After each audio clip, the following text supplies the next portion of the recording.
Yes, welcome to another segment, sure, on Roots Reggae Radio. We call the thing Conscious Thought.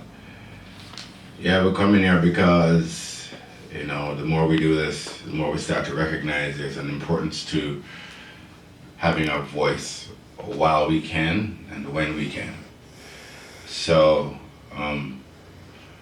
there aren't that many outlets doing what we do, but if you are in support or you're against, you wouldn't be against if you're being subjugated to what we all are. But if you have any opinions, 416-651-0101. Yeah, we're going to talk about enough things tonight. But I'm going to play a tune, feeling all patriotic, Jamaica shirt, golf shirt, yeah.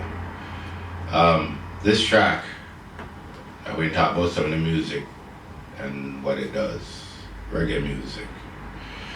So this track is from a band called IBADAN.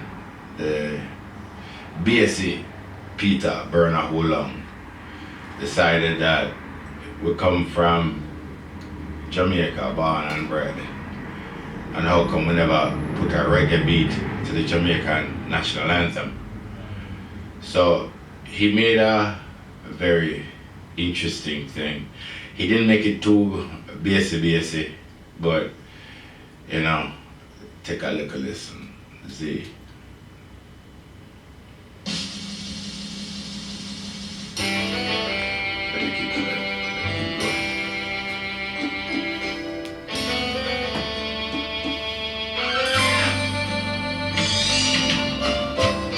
The tropical winds say hello.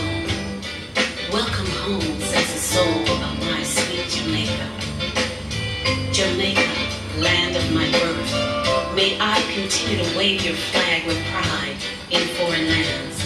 I welcome you, and you have always welcomed me home. Eternal Father, bless your land. Guide us with thy mighty hand. Alright, you can start. Word, sound, and power. Jamaica, land we love. Can't hear the anthem there and a smile. That's it. Not just the lyrical content and the little reggae beat that was put on it. I like the poem at the beginning. The young lady's called Master Williams, my sister. And that rendition was done by what they would call a Canadian reggae band. So the Canadian reggae national, the Jamaican reggae national anthem was done by a Canadian reggae band. Interesting, eh? Yeah. Alright. So, boy, so many things happened in the past minute or two. And every week I come here, you will find, unfortunately, that I repeat myself a lot. But I'm getting to realize by repeating as often as I do, it's to see a message, and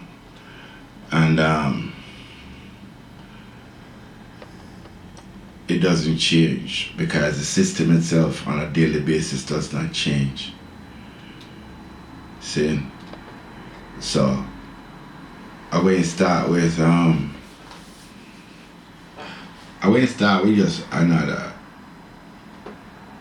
the RADA thing. There was a gentleman that is running across Canada. His name is Caribou Legs. Many of you remember Terry Fox. Terry Fox for me is one of the greatest Canadians, if not the greatest Canadian athlete.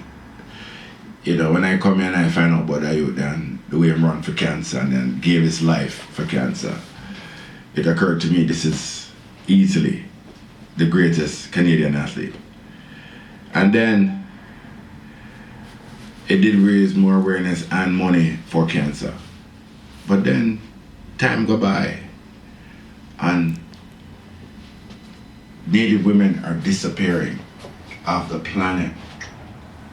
Over 12,000 of them. And this man is running across Canada to bring awareness to the situation. And they arrest him. And they find him, but he keeps running. Caribou legs. Look him up.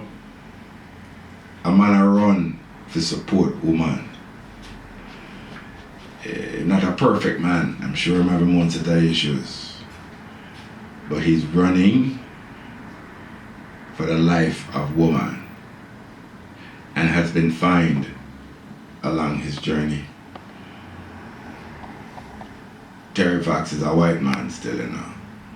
So the white thing get a lot more attention, even though I rate Terry Fox. I respect him greatly. But it got a lot more attention because of it.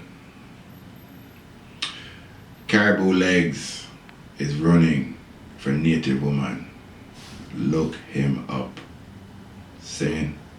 The way I found out about it though, believe it or not, there's an RCMP policeman pulled him over and gave him a ride to a Tim Hortons to get a coffee and brought him back to the spot to continue his run.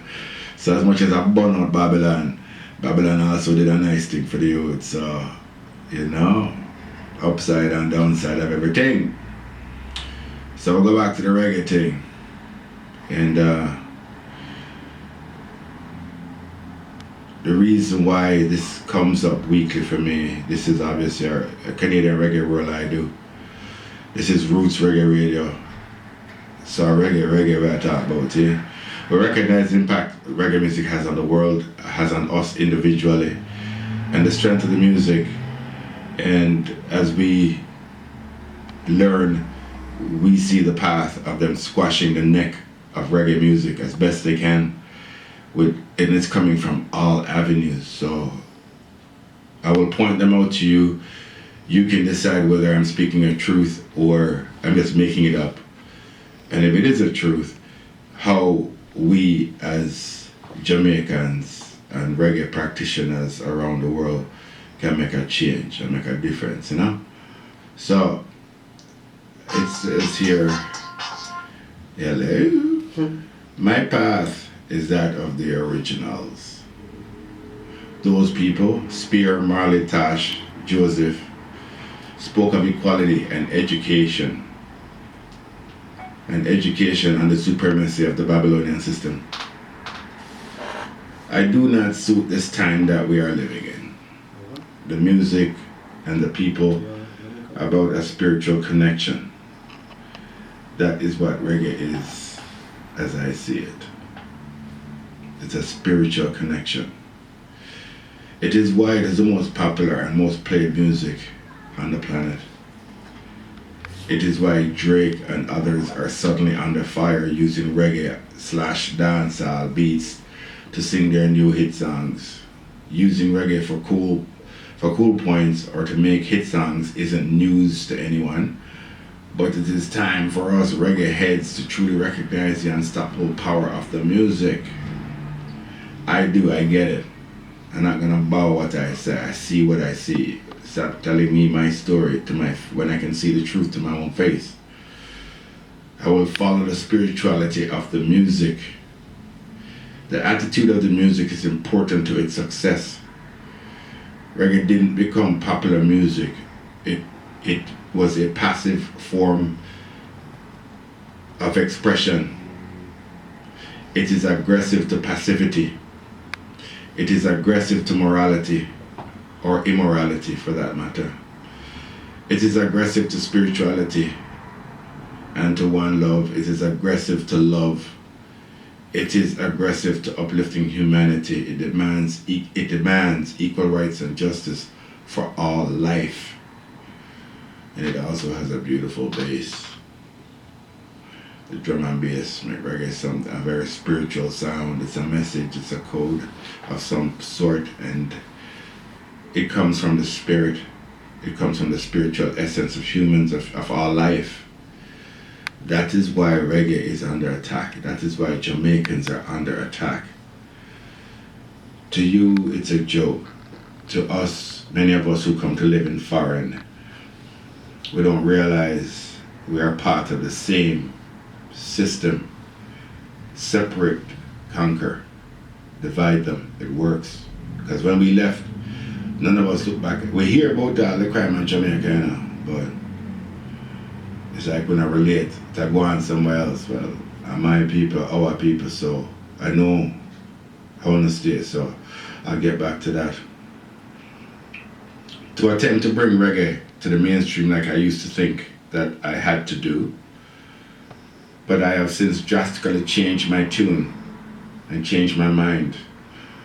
One has to play nicey with the power broker and lick his butt for grants and grant programs and lick a pats on the head. I realize now that I'm not one of the chosen ones. Yet as a reggae soldier, I will do as I and my ancestors have done and let the spiritual energy guide the path that I need to follow to bring the music that I like. You know, the system them, the boy them, record label them still I do it. You know, copy the dancehall beats and the derivatives of reggae, but them don't give credit where credit is due, even though we can hear it in the music. Equal rights and justice. Equal rights and justice. You'll never hear those words in today's pop reggae music. It is the expression of the day, and I do love reggae beats, but it's unfair to chastise Drake or any other artist using the genre to get over and get like extra money. The mold has already been set. Use black music, black lyrics, cover their tunes, make hits for the mainstream audience. All that audience actually belongs to the power broker. It doesn't belong to us, the reggae artists or any artist. They force us into their audience. So we need them. We have to appease them. Reggae will not make the mainstream. It will not get sales opportunities there ever. We want the revolutionaries singing lyrics. Get up, stand up. I do not fit in this time. I'm truly a dinosaur. I'm going to play some music.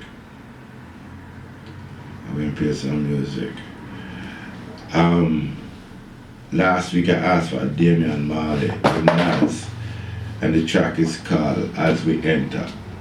It was on that album that Damian and Nas did a few years ago, and I think it's one of those albums that didn't do enough justice to issue. If you want to talk about so-called commercial airplay or success, this album, people should still go out and look this album up. But brother, you can't find that. You ready for me? Mm-hmm. As we enter, give to them star. As we enter, come look at the game on the biggest adventure. Must be the venture that you ever thought you could touch our credentials. What's the initials? You be Jah Rock, the lyrical official. Send out the order, laws and the rituals. Burn candles, say prayer.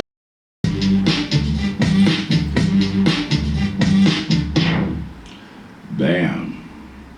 Yeah, we play the tune and right to the end like we used to play it on an album, you know. Take it up after 2 minutes and flip on the next tune and go on like today within a nightclub. Yeah, that's something like me showing them. They actually went to the studio to cut the whole tune. So as a fan, I feel like it's my job to listen to the whole tune. Out of respect to the artist, especially when I really like the music and I like the artist's work, you know. Yeah, that's just my style. Some say, yeah, I'm truly a dinosaur, you know. Yet I don't really want to fit in. I like the truth of reggae. Reggae was love and truth to me as a youth coming up. I believe that is the thing us old school dinosaurs happen to love about the music. It is our duty to make sure that reggae cannot be and will never be tamed. People can be tamed, but not reggae music. Can't tame the spirit and the soul. Them say we have to sell out for go where I go, you know. And it's true. That's what we need to do to get past in a white supremacist society. We have no choice. We need to eat and feed the picnic, pay our taxes, and if we don't earn no money, we can't make no money, we can't eat. So all this brave talk I'm talking is just what we call conscious thought, because at some point, the reason I'm doing it anyway, I think, is to encourage more of us to somehow find a path working together within the same system. They will still always get their profits, but we don't have to live hand to mouth from community to community, from continent to continent, from island to island. The level of poverty within our structures is really high, and we could change that. We have the ability to change it, but it hasn't been really ingrained in us, you know. We need a self-esteem as one who has assimilated fairly successfully, you know. I was listening to The Cutting Edge with Muta Baruka about the police and government harassing promoters and events and parties in Jamaica. None of the part of them that the police them raid is the uptown part of them. Them raid the part of them in a different, in a poorer section of Jamaica, where the people them do have no voice. See? And them know, them get there by midnight, them say, and them lock that down. So the man in the neighborhood can't make no money, or them turn up at the gate and wait till money maker, and then they go approach the promoter and get for them cut, you know. Reggae music, for that to be happening in Jamaica, the only outlet for some of these promoters to make any money, that's the only capital that's been spent around the country. And the dances are shut down by the police. Our government is in place to crush reggae music. It's their function. You can't have something this lucrative in the palm of your hands. It has a worldwide market. It has already been marketed and advertised for you for decades of very talented people. All Jamaica really has to do is to create a sound academy or whatever it may be, filter the music of the artists of Jamaica through that, pay them proper royalties, set up proper stage shows, you know, merchandising. I mean, just reggae alone would change so much. Why is it being attacked? A lot of the artists in Jamaica can't eat. No show. Or show that pay. And here I'm in Toronto bitching and complaining about how white supremacy could shut me down, which is true, but it's an economic thing. Right? His Majesty tells you the only way to get out there is through economic means, because colonialism is about degrading, and we're watching it happen century after century, decade after decade, year after year. We're in 2017 and it's still happening. The murder rate in Jamaica has escalated beyond anything. 100, them say, reported 100 people per month. Domestic abuse is worse than it has ever been,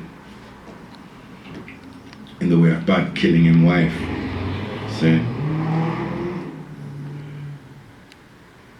We live in a colonial society, from Canada to United States to the whole of the West Indies, you know.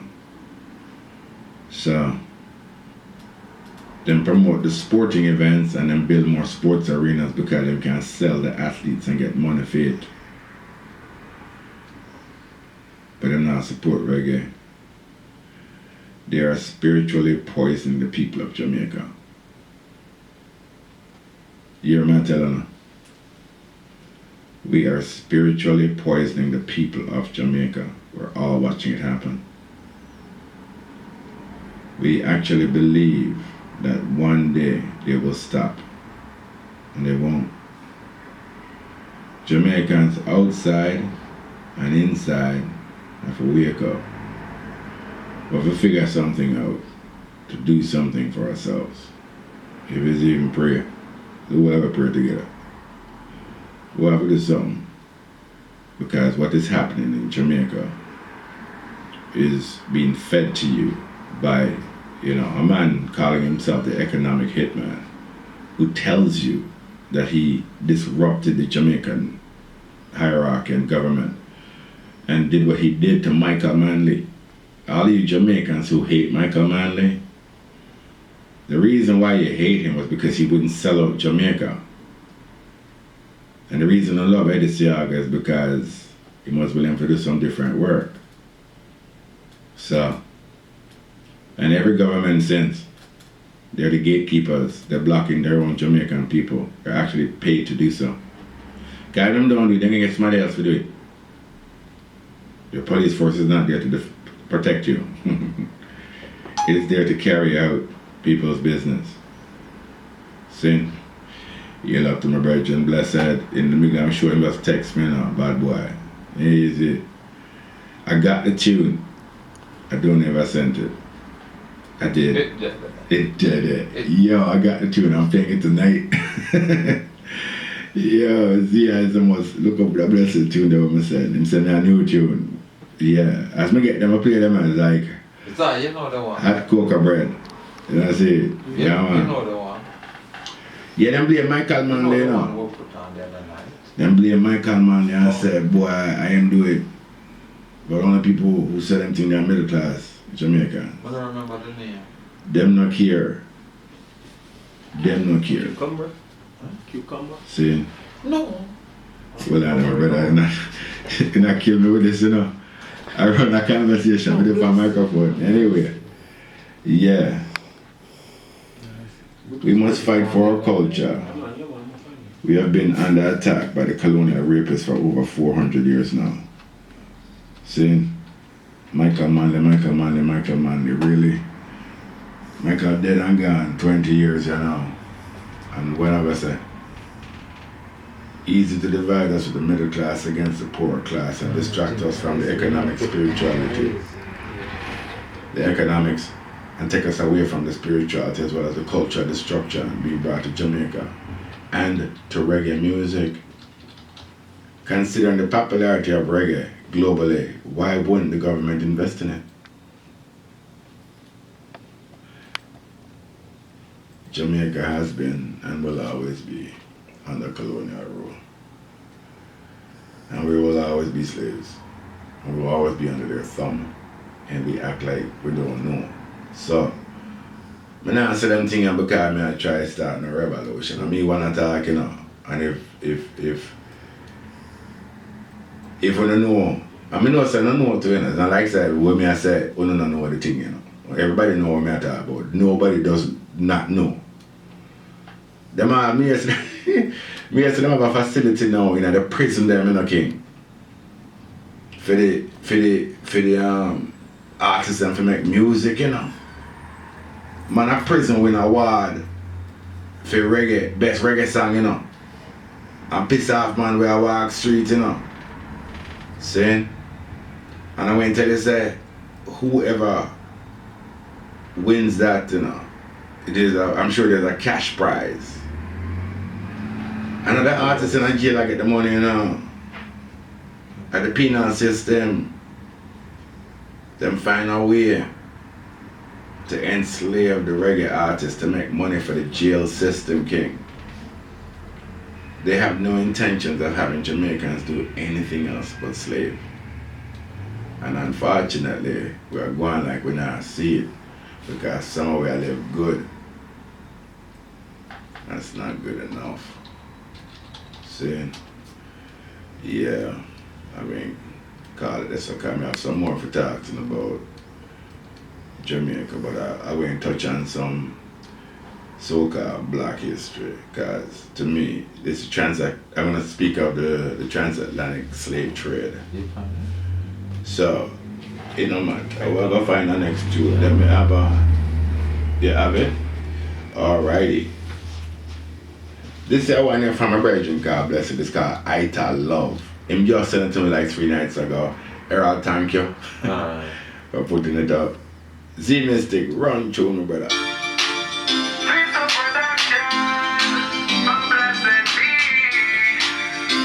This one's for the ladies, okay. Woman, your baby wants spend on me cash. So they back me want make a quick dash. When we see you come, me love how you boom boom bash. Hey! South African black woman, you're not easy. Please be mine, you look so divine. You make me feel like me got to be dreaming. When we see you.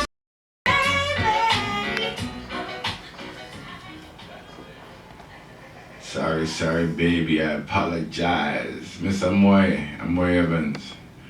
Yeah, we're going to hook up and have that interview when you come back from Ottawa. That is her track that is nominated for the Juno this year, 2017, along with Papa Blessed. Bridget, that tune there. That tune the star. Ital Love. Yeah, that's when I make some noise. Thank you for sending it to me, and big up Errol for downloading and doing all the works to get to play upon the show. Yeah, some of the tune them have to pre them, and if I don't play a tune, people, listen, no disrespect, yes sir. If you send me the tune, I have to go through a screening process, and it's not everybody going to love the tune. So, if people in my, I love the bus outside. Only on this radio station you can get me your TTC bus. Right in the middle of the show. Yeah, oh boy, that's my train of thought. What was I talking about this time? Anyway,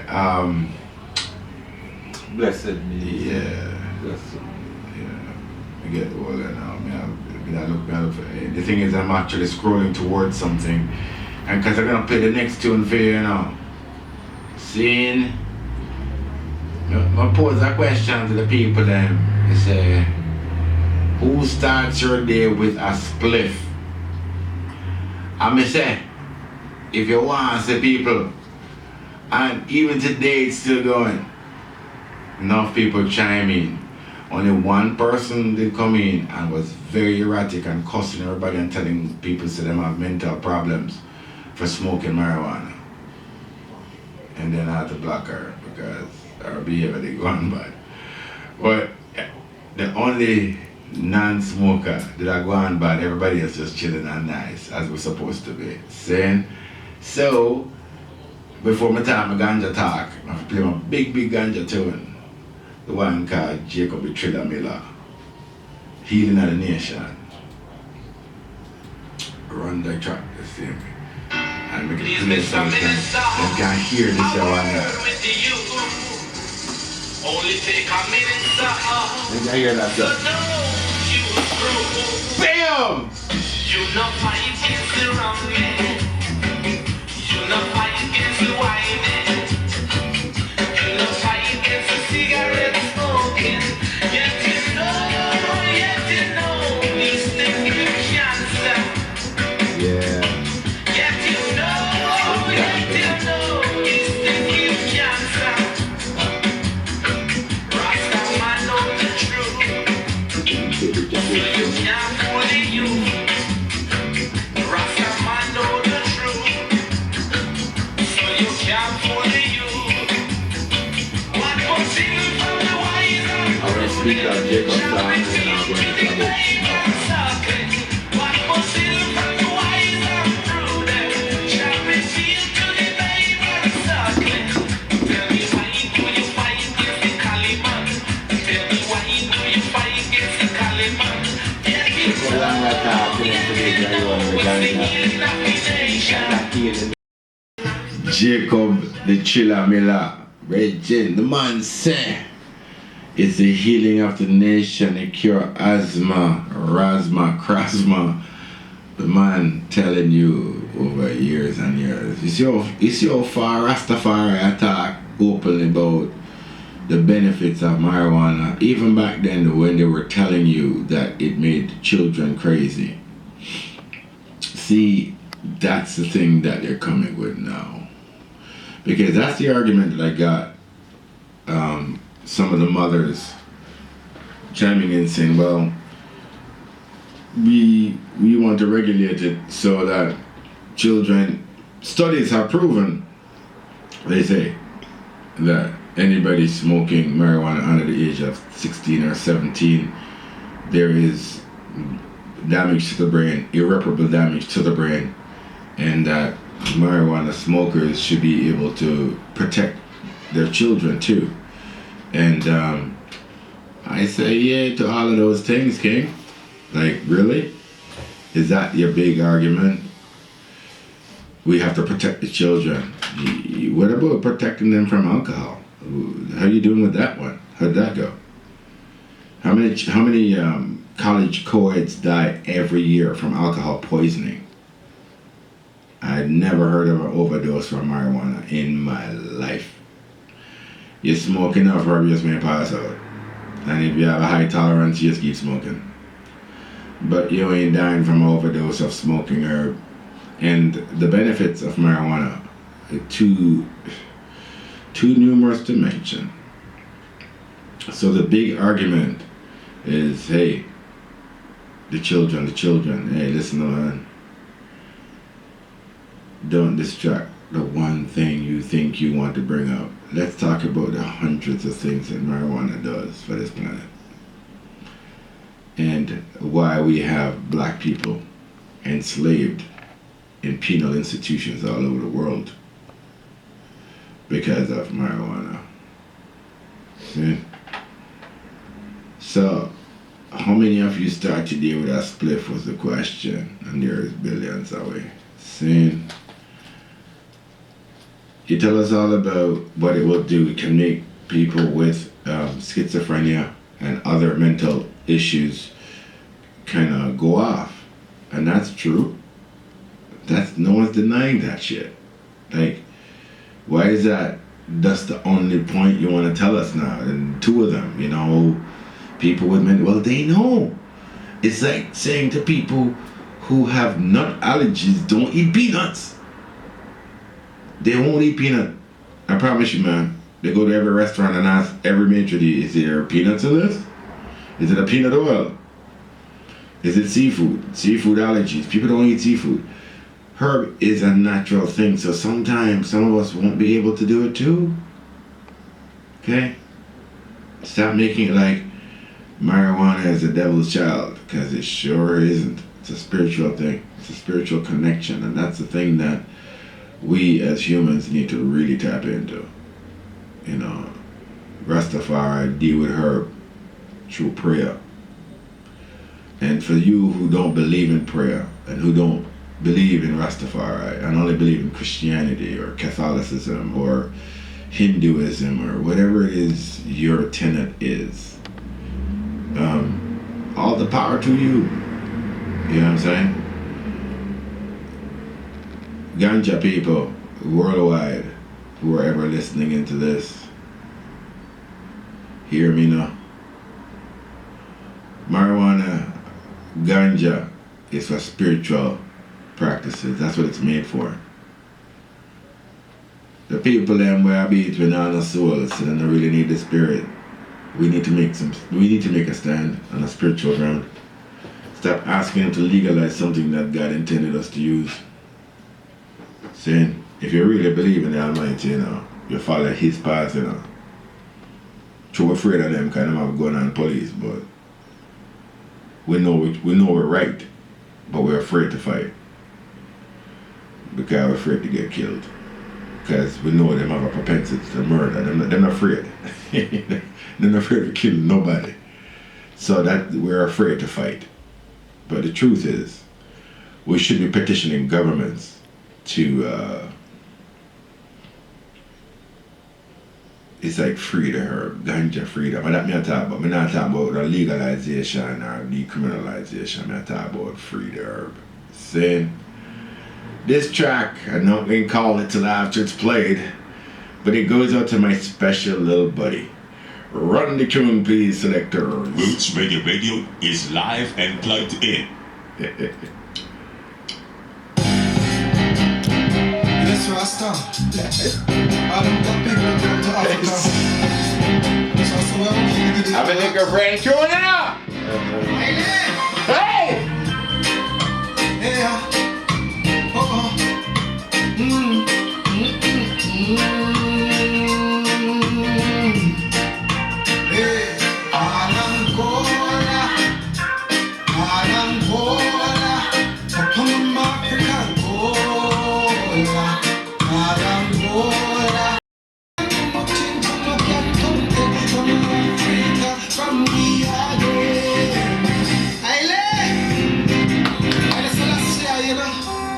The Pisces and Taurus on the Federation. Aye, the first. See? The one called Jah Bouks, and I can't come take Mama Africa from we again.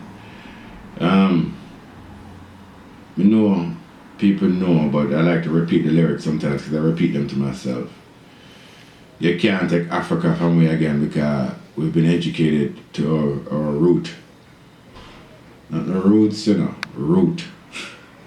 One big root that we're all connected to. So that spiritual energy is the one that is being eliminated from around us, you know?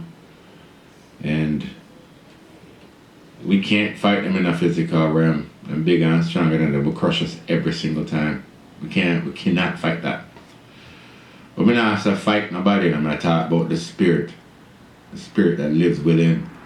See? So, I play music sometimes when I'm not really clear in my thoughts. I play music because the same words I say to you are being brought to you in music, which is much more eloquent and definitely it make me dance, you know, see? So it calms my soul and my spirit, and it also gives me information. So I went and play a father and son back-to-back vibe and show you how in different times the message come true on the same song, you know, but I the same almost message, you know. So I'll play the one called Robert Nesta Marley and run to me, brother.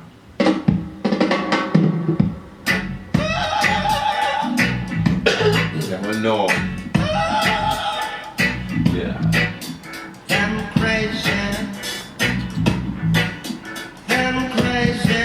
At the dance.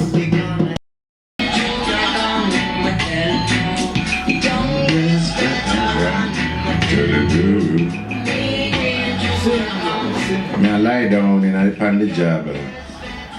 Where we there? We're there on Roots Reggae Radio. That's a growing entity within the community. Roots Reggae Radio. Media, reggae media. Yeah. We have to build it so the man them, the people them here have the foresight, leader them of the foresight to understand the need for reggae media. So the item to really support the station, you know. Colin, if you feel like running your mouth. Alright, you got something you want to tell us about? 416-651-0101. This week, Saturday gone, March 25th, was the International Day of Remembrance of the victims of the Transatlantic slavery. The victims of Transatlantic slavery. That's me and you and a whole heap of way out there. If you have dark skin and you came from the West Indies or the Americas. The first British slave ship to reach the Americas was known as Jesus of Lubeck. Jesus of Lubeck, as they call it, the ship. That means, you know, so that was not a good time we were about to have. Between 1562 and 1567, Britain's very first slave trader, John Hawkins, profited so greatly from the slave trade that it caught the Queen's attention.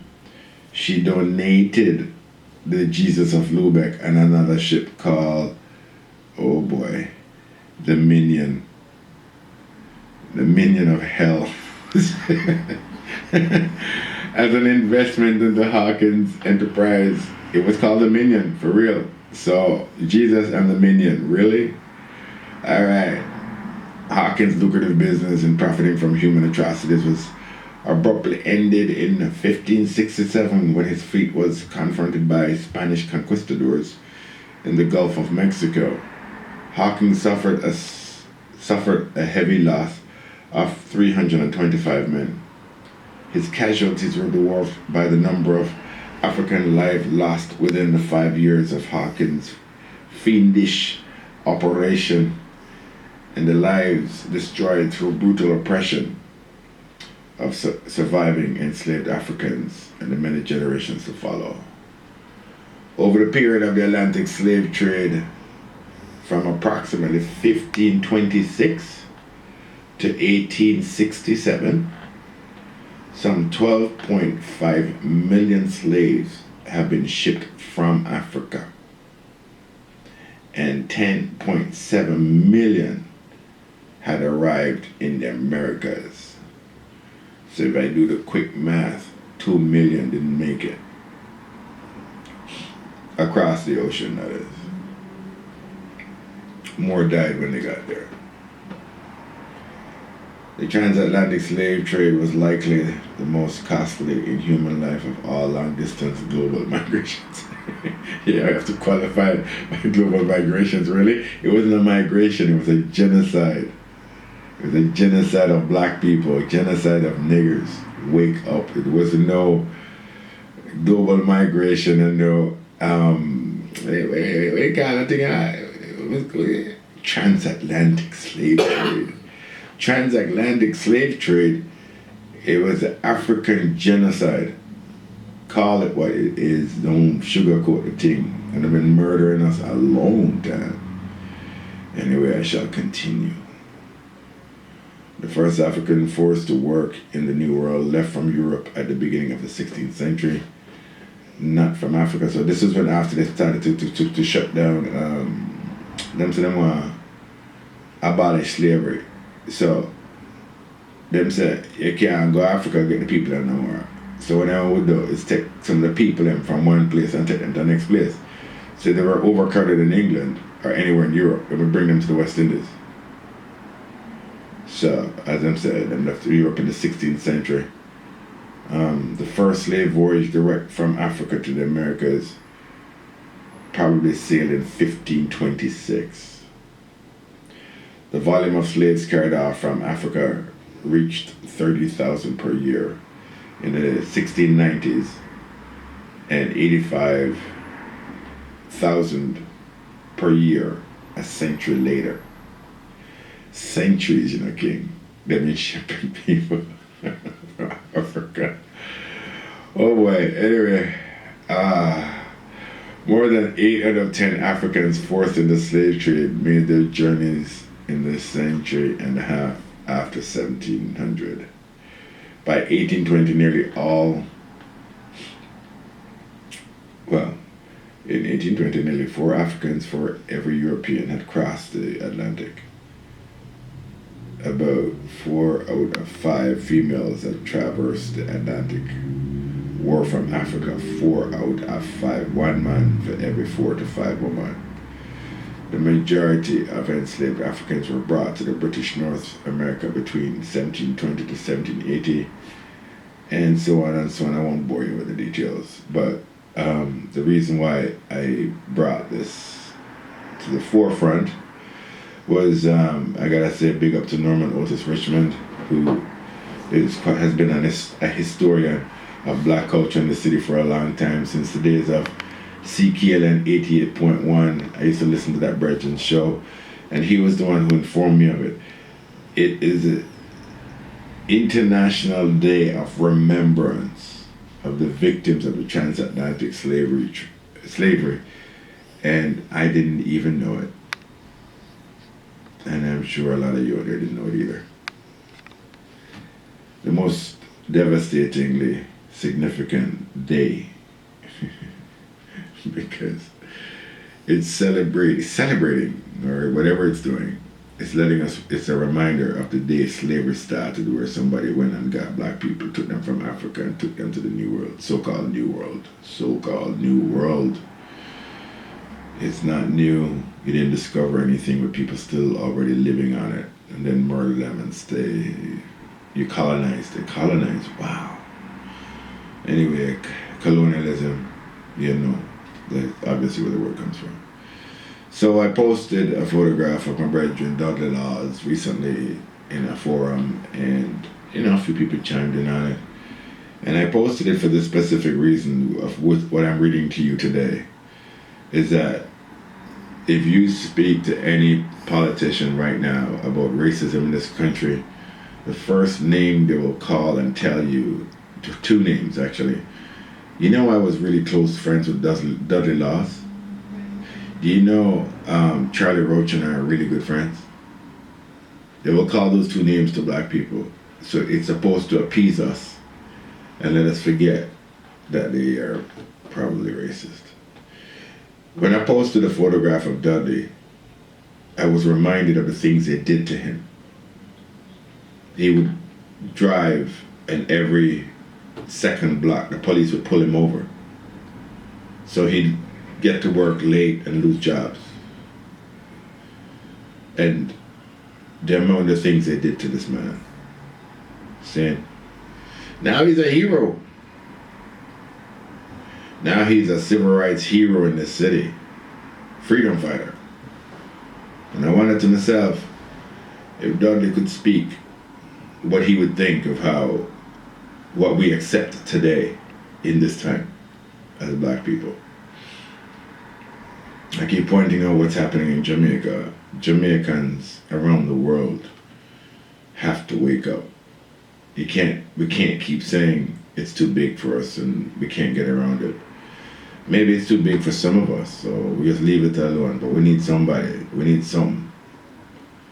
We need to do something about what's happening to the children in Jamaica. 100 people per month is the murder rate right now. And those are the ones that they can't find. So I read this slavery business, because if you know, so programming, the whole of it programmed, me included, to accept this behavior. This behavior hasn't changed. So, yeah. So whenever I feel like I need a spirit to pick up, I pick a tune. We got you. I'm going to give them the big youth. That one that make me smile all the while. Man, oh man, after the shafts, I would say, you hit the man for 3 million right filters. Cool breezes, that will be cold. Yeah, man.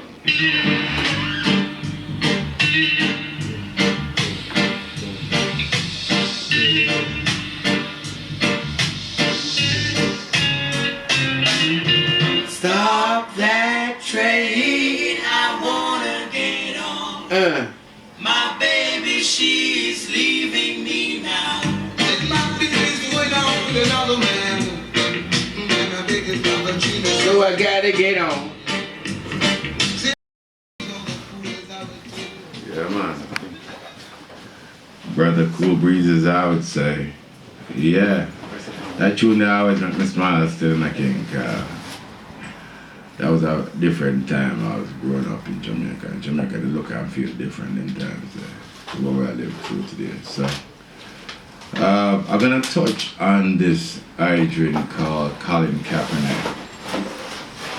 For those of you who aren't sports related, you don't have to be sports related anymore to know who Colin Kaepernick is anyway. He was the quarterback for the San Francisco 49ers. And he decided to not stand for the national anthem when it was being played because he would take a knee. So the NFL got pissed off. Now, what we figured out now is that Colin Kaepernick will never get another job in the NFL. You understand?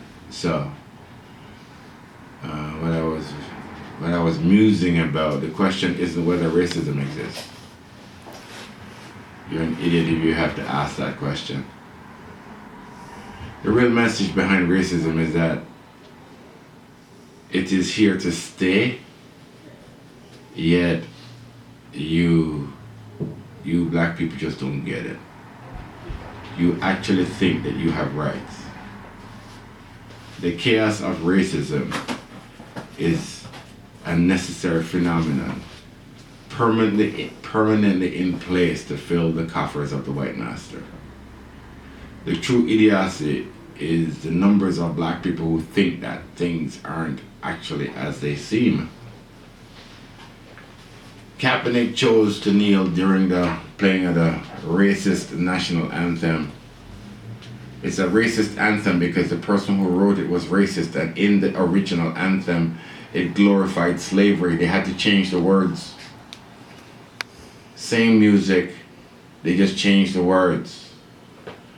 So yeah, you can look that stuff up. Don't listen to everything I tell you. Just look it up yourselves. And the American national anthem is a racist tune, but black people salute to it every day and cry when it gets played, boy. Yeah. He chose to kneel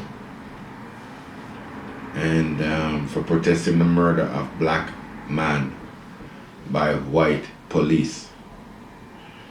So black people are saying, can you stop murdering us? And I'm gonna take a knee because the president of this country and the government of this country is doing nothing for its black citizens. So I'm in a position, a high profile position. Not many people would sacrifice their lives and their careers because Colin Kaepernick will never play in the NFL again. And he was a top level quarterback. Nowadays they're saying he's this and he's that, and they're telling us he wasn't very good. Well, Virgin, the man played in a Super Bowl final, also. If the top 1% of the greatest football players that ever played the game play in the NFL, he made it to the big dance. He didn't win it, but he made it there. None of us can even fathom what that level of greatness is. And this kid was a really good quarterback. Kaepernick donates money to underprivileged children and more charities. And the Grand Wizard, Donald Trump, attacks him every time Colin's name goes in the news. And the deepest level of racism is on full display. And people are going like, say, it not really are going, oh, it's only Colin Kaepernick. Yo, America like, no, either. You understand? And I talk about, some of them I talk about, Shaquille O'Neal especially, and Charles Barkley and them, the boy, they talk about how, you can't disrespect the flag and you blah, blah, blah. Yeah, some good house nigga, them boy there, Colin Kaepernick is asking, and he speaks on common human decency, and he speaks to this overtly white racist man. Donald made it plain that the nigga not get no job in the NFL because he comes out every day and says it, for standing up to white supremacy. He's not doing anything but saying, you can't stop treating us like niggas. They want the word to go away, but they want to treat you like it. And they want you to be complicit with it. Because as I've said to you before, racism isn't going anywhere, it's paid for. So, I know for them in the US, and the ESPN, going like Colin Kaepernick stepped over a line. A prominent black figure speaks openly on racist, white, supremacist, unjust brutality by American police towards black people, and white supremacy takes his career away. The this man would have earned maybe, I don't know, 100, 200, 300 million dollars. How much does Brady make? Right? But not Tom Brady. Tom Brady loves Donald Trump. Was it Tom Brady who wouldn't go and sit with Obama? I think it's the same Tom Brady. Anyway, how many of you out there would do what Colin Kaepernick is doing currently? Give up millions of dollars, stand up to white supremacy. That is totally unchallengeable. You hear me say? In the new word, it is unchallengeable. Same way in Canada too. None of us will give up our jobs and give up that kind of money there. None of us do it. We're all compliant because we all believe this thing to be unchallengeable. Years from now, just like Dudley Laws, they will have a Colin Kaepernick way or street or a day. But for now, he's just another uppity nigger, like Charlie Roach, like Dudley Laws, like X, like Dr. King, like Farrakhan, and just like Muhammad Ali. You think what Kaepernick is doing currently is anything? None of you were old enough to know what Muhammad Ali went through. What Colin Kaepernick is dealing with today is pretty horrendous. He's going to lose a lot of money, and down the road I'm sure he's going to have quite an issue living in the United States of America for standing up for murder of his own people by the police. But it pales in comparison to what Ali went through. And to this very day, believe it or not, there are millions of Americans who still hate the memory of Muhammad Ali, aka Cassius Clay. See, if he didn't, he actually feared for his life, and he was threatened after, well, prior to and when Malcolm X was murdered. Threats were made on Ali's life, and some believe it was by the FBI. Who was a dummy who thought that racism has improved? Oh, there's less hangings. Okay, that's true. But then again, we have firearms now. Same executions. Nothing has ever changed. They just learned to mask it differently. I wish that we had more brave and strong people like Colin among us. Unfortunately, his fight is futile because he has weak lions like me, unable to effectively stand up with somebody so strong. People like me are afraid to speak out because I need the system to survive. Or more accurately, it is what I'm led to believe. We must all accept white supremacy the way things are. If we do that, things will go easier. Colin Kaepernick is doing something pretty amazing. And we all know it. We all know that he's been crushed by white supremacy. But he's still standing up, he's still fighting, he's still doing things for children, he's still putting money to charities. You know what Americans, like really dopey Americans did? They went out and bought his jersey just so they could burn it. So they'd spend $100, $200 American in them and film it burning. So he made millions of dollars. The NFL made their money and he made millions of dollars. And he took all the money from the sales of the shirts and gave it to charity. Over $1 million. So this is an upstanding human being. And the system doesn't want you upstanding human beings to step up on behalf of yourself, much less other people. Colin Kaepernick is standing up. His spirit and his soul is standing up. We need to stand up with him. We need to stand up with Standing Rock in North Dakota. This is a spiritual fight going on day after day, week after week. And they've been telling it to you. It's just the wrong people that have been giving you the message. See? They give you this message out of fear. There's nothing to fear. The Spirit drives inside of every single one of us.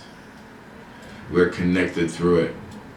They can kill our bodies, but they cannot kill our spirits. It's continual. Yeah, I was just showing the man Z Mystic. He said, boy, one time I heard that tune and he would have like hear it again. So we put it in the pile up tonight. And I said to him, watch at the end when the man started to scat. It's one of my favorite scatting in a reggae track. See? Because, hey, do me a favor, see? I'm closing that door. Yeah. You don't really hear scatting much in a reggae music, you know, you hear that jazz and blues a lot. And anybody who have a scat, they can send it in, but the one that comes to my mind that is as significant as this one was when Robert Nesta Marley did do Punky Reggae Party. We're gonna play it next week for you because it just come to mind right now still, yeah. So, it's 8:40. I like to say it that way. I'm gonna start something, and I may have to continue it, or I'll just leave it as it is. But I wrote this October 2012. I was having a conversation with somebody this morning about it, and I wrote it. The conversation, while we're having it, it popped into my memory because I said these things. And as I've said to you before, I have said many things over and over. You're going to hear them week after week because, you know, I can't stop saying the system itself is tenacious, so we have to be as tenacious. So when I get boring, you can turn me off, eh? This one is called, If You Love Jamaica, Stop Killing Jamaicans. If you love Jamaica, stop killing Jamaicans. See, before I start reading anything, the thing that comes to my mind, even we're not pulling the trigger ourselves, if we don't try to help, we are complicit with the murder that is happening in Jamaica. Jamaicans around the globe, outside are praying. We have to try something. I really plead to Jamaican people. I plead to world people because people go to a country and lie down on the beach and get sunshine and meet some nice Jamaican man and drink some rum and smoke ganja and do all kind of thing. And 100 Jamaicans a day are being murdered right now. And it's more than that because, like I said, those are the ones that are reported. Their bodies still not found. So I wrote, and you have to bear with me because I write differently then than I do now, which is quite interesting anyway. You'll get the gist of what we are talking about. We have all bought into the organized racism paid for by Caucasian Europeans for centuries now. The Crusades were British white people going into Muslim lands, converting heathens, they call them. What God in any heaven would tell a white man to go and kill some brown people? Well, that's their story and they're sticking to it, guy. They've been murdering for a while. You ever wonder why Muslims are terrorists? Have you ever asked yourself why that is, people? Muslim women and children are murdered every day by European and American troops. For centuries, So we call them terrorists so we can justify murdering the people them. The system. We buy into it because we're programmed. Government officials make changes that we pray for, but the reality is they're all corrupt ambassadors of the system, all of them. You can't be in the job without being corrupt. It's not possible. Why are white men and white countries in every black nation on the planet siphoning their resources?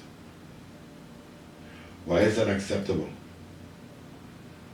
Why is the American, Canadian, British rule in Jamaica leaves the island in probably the highest illiteracy rate, highest murder rate, highest crime rate per capita on the planet of Earth? Jamaicans killing Jamaicans, Rwandans killing Rwandans, Nigerians killing Nigerians, and so on. Why have we bought into so greatly the idea of killing each other? Is it so that we can save the white master his own bullets, so we just do the killing on his behalf? The white man believes that black men are inherently stupid. It must be a truth based on the way that we have herded ourselves into cooperation through this corruption, as well as the divisions of tribe and color and colonial brainwashing, and last but not least, religion. I mean, how many black people still want to tell us about a white Jesus? How many Jamaicans right now have a white Jesus on the wall? I mean, I talk from top to bottom, poor people and rich people. Enough of them have a white Jesus on their wall. You hear me talk about Darwin and the theory of so-called evolution. But that's what they use to set themselves off as a superior race, because as you remember, as when man went wherever, whatever. So you're trying to tell us, people, that some errant gases got together, formed a galaxy and an Earth and the whole Milky Way, and one single amoeba became a fish, amphibian, blah, blah, blah, blah, blah, into several stages from monkey to Homo sapien to man. Sure, that's right. You can buy that crap. I get that you don't buy the whole superior being making the earth in 7 days business. I get it. That story seems a tad far-fetched, but then if you are not on the level of a god, how can you figure out what he is or she is or what it may be? You can't. So, an ant cannot figure out what we're thinking. We are less than an ant to anything that could actually make a universe. See? So stop trying to grasp it with our huge egos.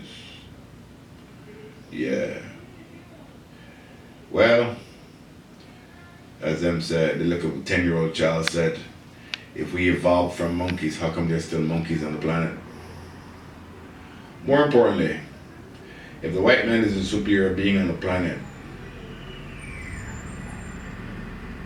they have set themselves up to be as such, right? Is slavery the only route for the black people? Like, if you're the superior being, you figure enslaving one visible race makes good sense. How on a spiritual level does that work for you? It's not about the spirit or spirituality, I get it. Anyway, we are genetically corrupt. The corruption fiscally and spiritually is at the greatest level. You have this man who calls himself the economic hitman. I tell you last week and I'll tell you this week again. Go look him up. He does exist. He spoke openly of going into Iran and Iraq and Jamaica and places and disrupting the governments disrupted Michael Manley. And we still buy into the fact that Michael made the country into a bad place. No, Virgin.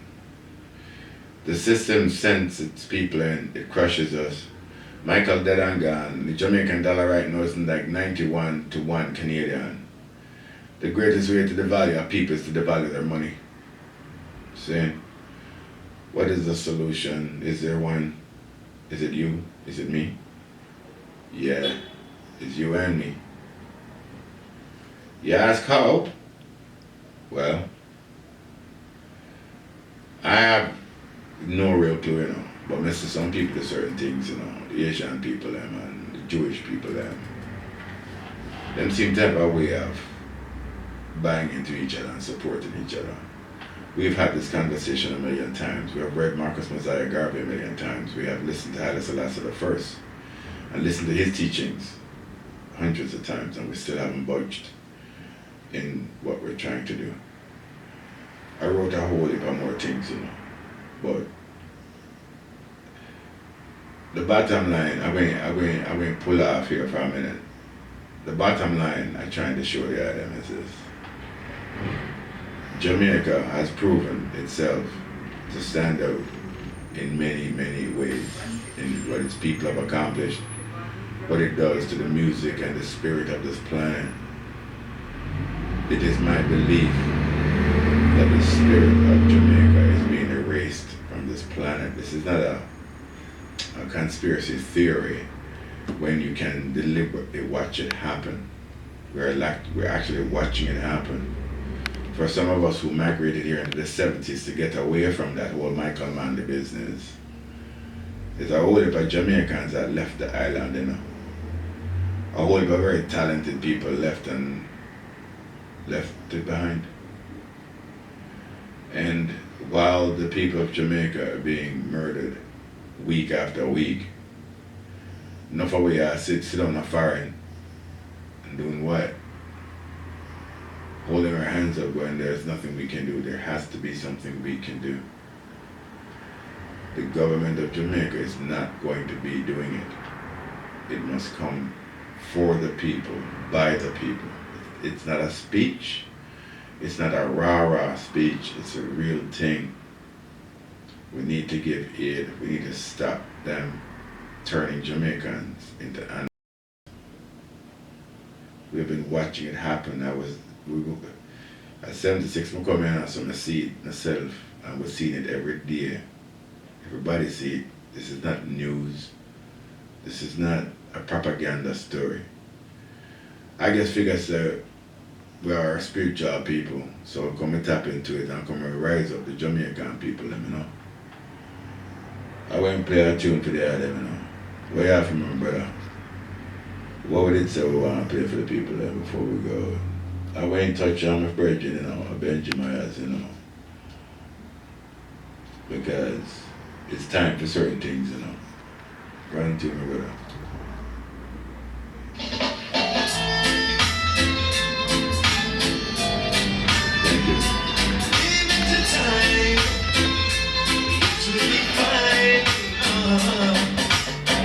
It's a while since I've been trying to get it on with you, but you keep on saying you don't know what to do.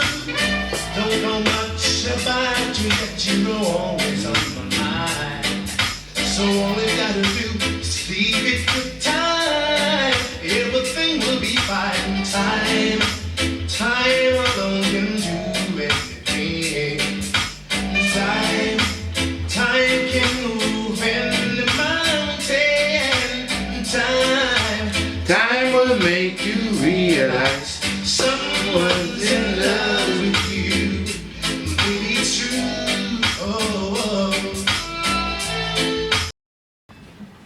Yeah, man, I want to get up my brethren, Benjamin. Thank you, my brother, for looking out and trying to hook up some of the interviews, them and things. And you were interviewed as well. Yeah, that tune there, time is always, to me, it's timeless. You know, yeah. I have so much more to speak on the issue. But Jamaicans promoting a more positive energy towards the rock. In order for us to elevate the thing, we have to turn our attention to the country. We have to act like it's out of our hands. It's not out of our hands. If Jamaicans around the globe started to put pressure on the government that is currently there, they say we need a petition to the UN for ask the UN for ask with one government to stop do certain things to the people of Jamaica. Where we know the corporation tell the government to do that too, you know. We get that. But we want it to stop. We need it to stop. We need Jamaican girls and boys going to school without the fear of the things that they're living in currently. I don't need to call them out. We all know them. Every time we murder another Jamaican, you know, it's like we kill an ex-Bob Marley, you know, or Marcus Messiah. Marcus Messiah Garvey, you know, both Dr. King and Malcolm X's parents were Garveyites. You understand? A group of educated black people who back in them times, the 40s and the 50s, people would walk into them home and instead of a white Christ, there would be a photograph of a very African looking man, Marcus Messiah Garvey. That's how Garveyites were identified. That's why Malcolm's father was murdered, because he was a staunch, strong Garveyite. We know all the lyrics, you know, we know all the words, we know all the right things to say and do. But we need to petition our government to take it easy upon the people. We need jobs in the country. We need reinvestment in Jamaica. We need us growing on our farms. We need Jamaican food. We need mango. We need more yam and banana. We need our food. Eat your apple, sweet sap, sour sap, every sap. Eat your apple, Mr. Guinea, guava. You know, if you want green mint tea, see? The people in where sell we bananas from Mexico have never really eaten a Jamaican banana, because if you did, you would stop selling us your bananas there. See? Jamaica produces great things. Every time we murder another Jamaican, it's a Merlin Artie. It's another little Shelley and Fraser Price. Are you seeing Bolt? Are you? Or me? Every Jamaican is a great one. You see? The whole of the black, gold and green, we're proud of Jamaica and everyone away. But we're not doing nothing to save our own people. It's like we get out, so forget them. But I don't forget nobody, you know. It takes me a while to get my brain back on, you know, get to realize, oh, the system program me to come afar and forget about the people them and make them live in a hell. No, King. I call the rest and all this stuff. Come and defend the thing, you know? Yeah, this last song tonight is from a brother, Mikey Dangerous. It speaks for itself. Run tune selector.